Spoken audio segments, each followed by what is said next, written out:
Assalamualaikum warahmatullahi wabarakatuh. Pada kesempatan ini saya akan menjelaskan sejarah rehabilitasi.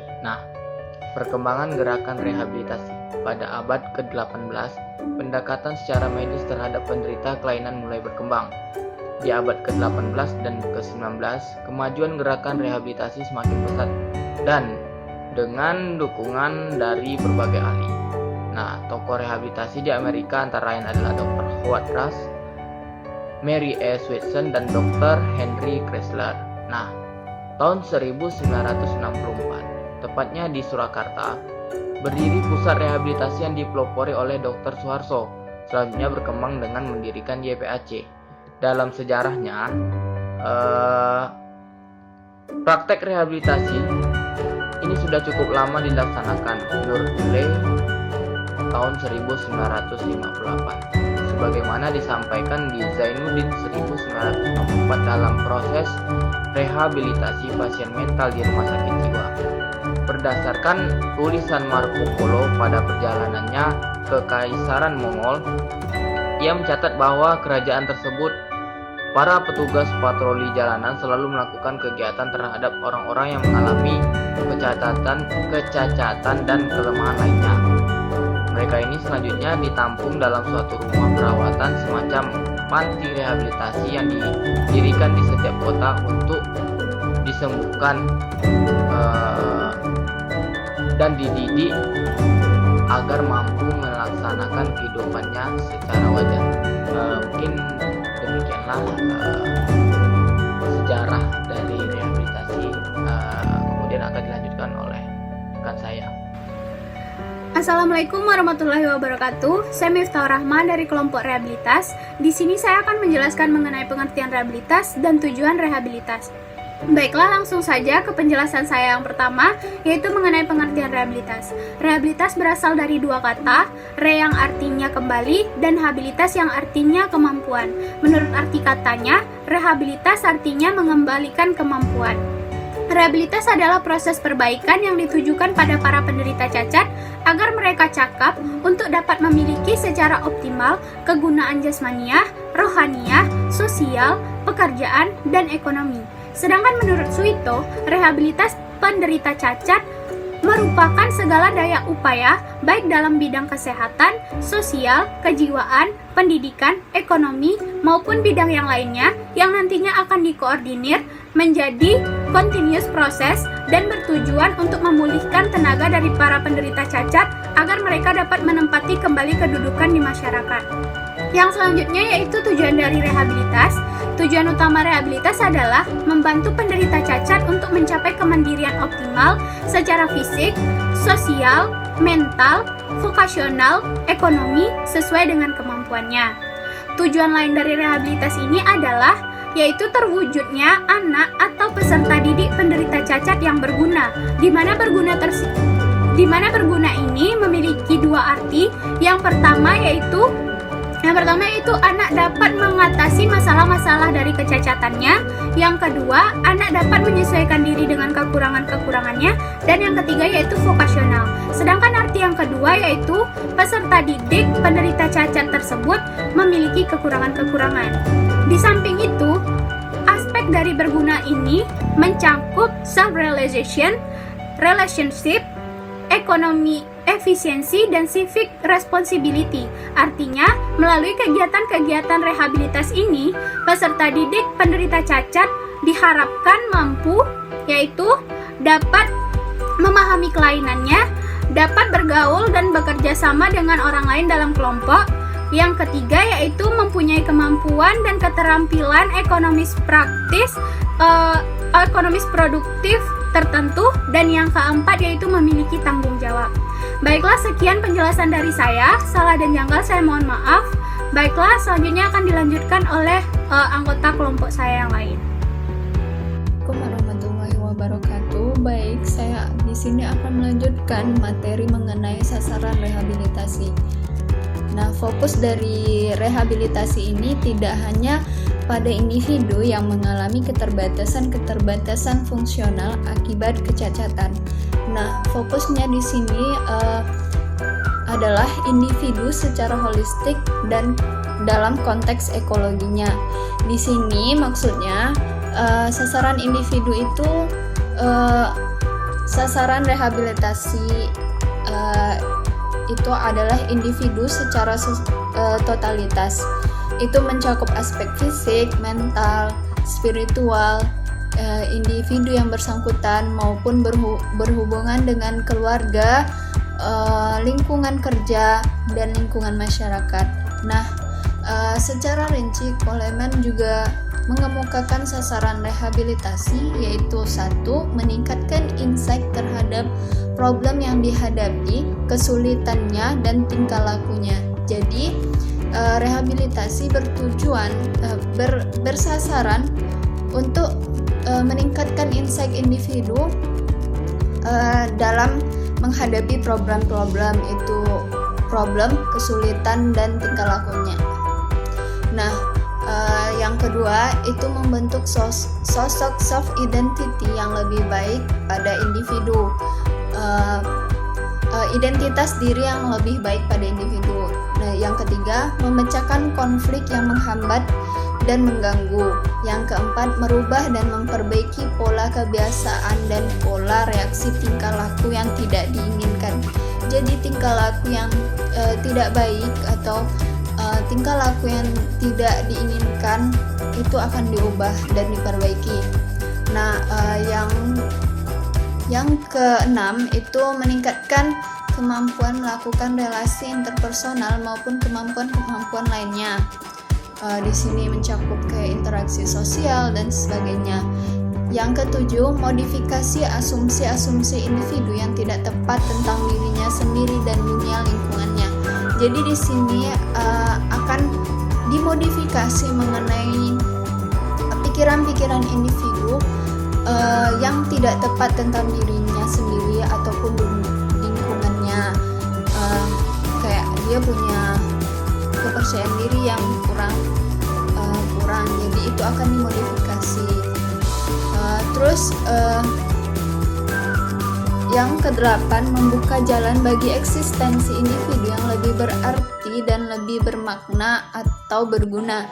Jadi di sini individu akan didorong untuk meningkatkan eksistensi dirinya agar dia merasa lebih bermakna dan berguna.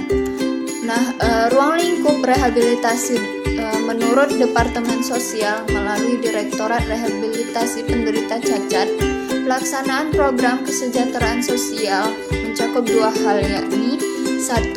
Manusia yang tidak dapat melaksanakan fungsi sosialnya karena faktor patologis dan non-patologis. Jadi di sini individu-individu yang tidak dapat melakukan fungsi sosial, baik itu dia punya penyakit atau tidak, akan dilakukan rehabilitasi. Yang kedua, dinamika sosial yang mencakup semua faktor dan kondisi dinamis yang dapat digali dan dimanfaatkan sebagai daya dan dana sosial yang mendorong terjadinya perubahan-perubahan dan Assalamualaikum warahmatullahi wabarakatuh. Di sini saya akan menjelaskan tahapan rehabilitasi dan jenis-jenis rehabilitasi. Yang pertama itu tahapan rehabilitasi. Tahapan rehabilitasi ini kegiatannya yang pertama itu memberikan bimbingan dan penyuluhan kepada klien dan keluarga klien. Yang kedua itu memberi motivasi kepada klien agar dapat ikut serta dalam menyusun program rehabilitasi. Yang ketiga itu meyakinkan kepada klien rehabilitasi akan berhasil jika adanya kerjasama tim antara tim ahli dengan klien. Berikutnya itu ada pemeriksaan terhadap diri klien. Yang kedua itu ada tahapan pelaksanaan rehabilitasi. Tahapan pelaksanaan rehabilitasi ini diberikan kepada klien yang sudah menjalani program rehabilitasi, baik yang dilaksanakan dengan sistem panti ataupun non-panti. Berikutnya itu klien mendapatkan pelayanan rehabilitasi seperti rehabilitasi medis, rehabilitasi karya, dan rehabilitasi sosial. Selanjutnya itu pada tahapan ini biasanya diadakan dua bentuk kegiatan. Yang pertama kegiatan pra penyaluran dan yang kedua itu kegiatan penyaluran dan pembinaan. Selanjutnya itu ada jenis-jenis rehabilitasi. Jenis-jenis rehabilitasi itu ada 4. Yang pertama itu rehabilitasi medis, rehabilitasi karya, dan rehabilitasi sosial, dan yang terakhir itu rehabilitasi psikologis. Rehabilitasi medis adalah spesialnya ilmu kedokteran yang berhubungan dengan penanganan serta penyaluran diri pasien yang mengalami gangguan fungsi atau cedera susunan otot syaraf ataupun gangguan mental, sosial, dan kekaryaan yang menyertai kecacatan tersebut. Tujuan dari rehabilitasi medis ini yang pertama ada 2. Yang pertama itu jangka pendek, itu pasien segera keluar dari tempat dari tempat tidur atau dari kamarnya dan dapat berjalan tanpa alat bantu. Yang kedua itu ada jangka panjang. Jangka panjang ini pasien dapat hidup kembali di rumah di tengah-tengah masyarakat maupun memelihara diri sendiri dan dapat kembali melakukan kegiatan yang biasanya dia lakukan. Berikutnya itu ada rehabilitasi karya. Rehabilitasi karya ini bagian dari suatu proses rehabilitasi secara berkesinambungan dan terkoordinasi yang menyangkut pengadaan pelayanan di bidang jabatan seperti bimbingan jabatan, latihan kerja, penempatan yang selektif. Ini digunakan untuk memungkinkan para penderita cacat memperoleh kepastian dan pendapatan pekerjaan yang layak. Pelayanan dalam bimbingan rehabilitasi karya ini seperti bimbingan konseling, pelayanan pemulihan mental, fisik, psikologis, dan emosional, pelayanan kepada keluarga, pelayanan penerjemah, interpreter untuk tunarungu, pelayanan pembaca untuk pembacaan orientasi dan mobilitas bagi tunanetra, dan yang terakhir itu pembekalan keterampilan. Selanjutnya itu ada rehabilitasi sosial. Rehabilitasi sosial ini merupakan bagian dari proses rehabilitasi penderita cacat yang berusaha untuk menghilangkan atau setidaknya mengurangi semaksimal mungkin pengaruh-pengaruh negatif yang disebabkan kecacatannya sehingga penderita dapat aktif dalam kehidupan di masyarakat. Tujuan rehabilitasi sosial ini memulihkan kembali rasa harga diri, percaya diri, kesadaran serta tanggung jawab terhadap masa depan diri, keluarga maupun masyarakat atau lingkungan sosial klien.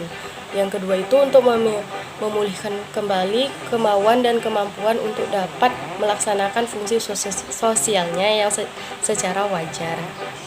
Yang terakhir itu ada rehabilitasi psikologis. Rehabilitasi psikologis ini merupakan bagian yang rehabilitasi psikologis ini merupakan bagian dari proses rehabilitasi yang berusaha untuk menghilangkan atau setidaknya mengurangi semaksimal mungkin pengaruh negatif yang diberikan oleh kecacatan terhadap mental klien serta melatih mempersiapkan mental mereka agar siap dan mampu menyesuaikan diri di masyarakat. Proses pelaksanaan rehabilitasi ini berjalan sejalan dengan rehabilitasi medis, rehabilitasi karya, sosial, dan bertujuan untuk menghilangkan rasa putus asa, perasaan rendah diri dan harga diri yang rendah, mudah tersinggung, mudah marah, malas, suka minta bantuan, suka mengisolasi diri dan sebagainya. Berikutnya bertujuan untuk memupuk rasa harga diri, percaya kepada kemampuan diri sendiri, semangat juang, semangat kerja dan semangat kerja dalam kehidupannya. Dan yang ada timbulnya rasa tanggung jawab pada diri sendiri, keluarga, masyarakat dan negara. Sekian yang dapat saya jelaskan.